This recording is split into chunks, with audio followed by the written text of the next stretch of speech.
बिहार विधानसभा में मंगलवार को एसआईआर पर दूसरे दिन भी जमकर हुआ हंगामा। सदन के अंदर तेजस्वी यादव और बाहर राबड़ी देवी ने मोर्चा संभाले रखा था।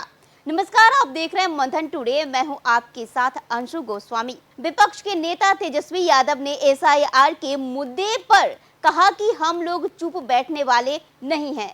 आप सिर्फ अधिकार नहीं छीन रहे बल्कि वोटर का अस्तित्व मिटा रहे हैं। हम लोग अध्यक्ष से मिले, हमने मांग की है इस पर चर्चा कराई जाए, लेकिन क्या कारण है कि चर्चा नहीं कराया जा रहा। विपक्ष के विधायक काले कपड़े में दिखे। बिहार लोकतंत्र की जननी है और बिहार में ही लोकतंत्र को खत्म करने का प्रयास किया जा रहा है।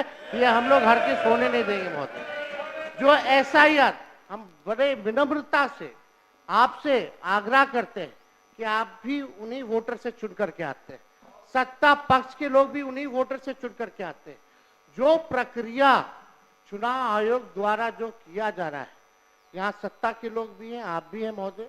हम चाहेंगे कि कार्य मंथना की बैठक जो है बुलाई जाए और विशेष तौर पे एसआईआर पर बिहार विधानसभा में इसकी चर्चा जो है कराई जाए महोदय। यह विनम्रता से आग्रह करते हैं। इसमें अध्यक्ष महोदय, हम चाहेंगे कि किसी और बिल तो आता ही रहेगा महोदय, लेकिन जब हमारे वोटरे का नाम जब कट जाएगा तो क्या मतलब रह जाएगा इस लोकतंत्र का। और लोकतंत्र का सबसे बड़ा मंदिर, और यहाँ अगर उनकी हम चर्चा नहीं करेंगे तो हम कहाँ करेंगे, ये भी आप बता दीजिए महोदय।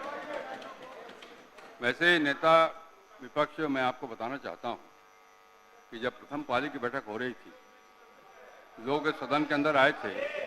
आप बैठिए ना, आप सुनिए ना मेरी बात, दूसरे की बात भी सुना करिए ना।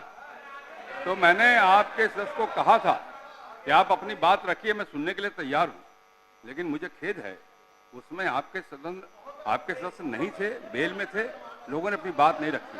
लेकिन रखिए, बैठिए ना, बैठिए ना, अब बहस नहीं होगी तो बैठिए। विधान परिषद की नेता प्रतिपक्ष राबड़ी देवी ने भी काली साड़ी में सदन पहुंची, लेकिन राजद से निष्कासित चल रहे तेज प्रताप यादव सफेद कुर्ता पजामा में नजर आए। जब चुनाव प्रक्रिया शुरू होनी है तब इन्होंने मतदाता सूची में सुधार करने का अपना मुहिम चलाया। बिहार के सरकारी आंकड़े के हिसाब से 3 करोड़ लोग बिहार से बाहर मजदूरी करने के लिए जाते हैं। दिल्ली जाते हैं, बॉम्बे जाते हैं, हैदराबाद जाते हैं, केरल जाते हैं और चुनाव के टाइम में अपना मताधिकार का प्रयोग करने के लिए आते हैं। तो अब आप बताइए कि जो अनपढ़ है और जो बेचारा गरीब जो है चला गया मजदूरी करने के लिए, उसके लिए चुनाव आयोग ने क्या व्यवस्था की। दूसरी बात, जब चुनाव आयोग को ये करना था तो इतने दिन से क्यों सोई हुई थी। 6 महीना 1 साल पहले इसका पुनरीक्षण कराते, जो गलती थी उसकी सुधार कराते। मगर ये पुनरीक्षण बहाना है। गरीब, गुरबा, मजदूर, अल्पसंख्यक को का जो है वोट से, मतदाता सूची से हटाना मकसद है।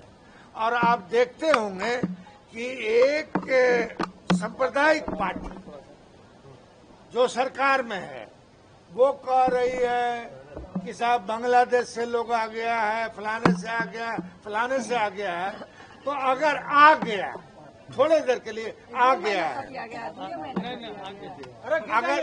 अगर आ गया है कोई, तो ये भारत सरकार का फेल्योर है। हमारा सीमा सुरक्षा बल जो है कहाँ था।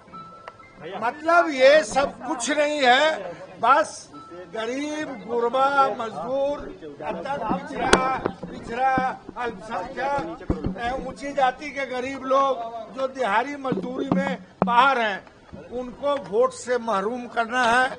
इसके विरोध में हमारी पार्टी है और हमारी पार्टी यहाँ भी लड़ाई लड़ेगी और सड़क पे भी लड़ाई। पूरा महागठबंधन इस मतदान पुनरीक्षण का विरोध कर रही है और बहुत डिटेल्स में हमारे अब्दुल वारी सिद्दीकी जी ने जो कहा है, बिल्कुल सही कहा कि इस राज्य के जो दलित है, गरीब जनता है, अल्पसंख्यक है और जो इस राज्य से बाहर बड़ी संख्या में जो मजदूरी करने अपना पेट पालने जाते हैं, वैसे सभी को मतदान से अलग करने की एक बड़ी साजिश है। क्योंकि अब 3 महीना बचा है चुनाव में और इस क्रम में यह पुनरीक्षण यह इतिहास ही है कि कभी ऐसा पुनरीक्षण नहीं होता है। इसलिए हम लोग इसका जमकर विरोध कर रहे हैं राज्य के स्तर पर, देश में। सबसे बड़ी बात है कि इसी मतदाता सूची पर आप लोकसभा का चुनाव कराया। उनका अपना सर्वे है कि महागठबंधन जीत रहा है, उनका सर्वे कर रहा है कि इस मतदाता सूची पर हम हार रहे हैं। इसीलिए गरीब लोग तबके के लोगों को मतदान से वंचित करा करके वो यहाँ सरकार को हिजक करना चाहते हैं, क्योंकि उन्हें लगता है कि इस बार हम चुनाव हार रहे हैं। महाराष्ट्र में उन्होंने दूसरा अपनाया और यहाँ तीसरा लाइन अख्तियार करके सरकार पर कब्जा करना चाहते हैं। यहाँ की गरीब जनता पूरी तरह से सतर्क है और इनको इसका जवाब निश्चित रूप से मिलेगा। एक साल पहले जो